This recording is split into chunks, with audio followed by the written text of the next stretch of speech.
তো কথা বলি আমার যে স্টুডেন্ট, তো তারা হচ্ছে যে বিজ্ঞান মেলার প্রেজেন্টেশন করতেছে। একটু প্রেজেন্টেশন করো, কি কি আছে? আমাদের প্রজেক্টের নাম হচ্ছে ভূগর্ভে আর্দ্রনাথ, অর্থাৎ থেকে ভূপৃষ্ঠ পানিস্তর নিচে নেমে যাওয়াকে একটু জোরে বলো। আমাদের গ্রীষ্মকাল আসলে একটা কমন প্রবলেম দেখা দেয় যে আমাদের পানি পাওয়া যায় না, পানি সংকট হয়।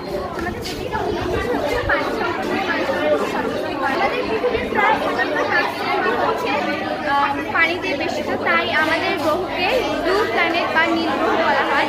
আমাদের ভূপৃষ্ঠের পানি মাত্র 0.66% আমরা এটা থেকে পাই এবং ভূগর্ভ থেকে পাই, যা পরিমাণে অনেক কম।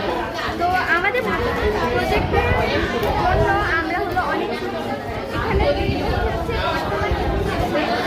আমাদের অনেক ফসলের জমি ছিল, ফলে যখন বৃষ্টিপাত হতো সেই পানিটা নিচে যেতে পারতো মাটির নিচে, এবং বর্তমানে কনক্রিটের ঢাকা শহরের মধ্যে সেই কনক্রিটের স্তর পার করে পানিটা নিচে নেমে যেতে পারছে না, ফলে আমরা যে পরিমাণ পানি উৎপাদন করছি সে পরিমাণ পানি রিলোড হচ্ছে না এবং আমাদের পানি সংকট দেখা যাচ্ছে। এর ফলে আমরা যা যা পদক্ষেপ নিতে পারি, কৃষি সমাজের প্রতি আমরা অধিক পানি উত্তোলনের ক্ষেত্রে একটু সচেতনতামূলক ক্যাম্প সৃষ্টি করতে পারি।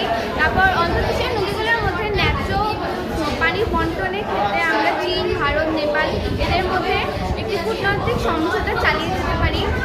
তারপর হচ্ছে নদীর নগরতা বজায় রাখার জন্য আমরা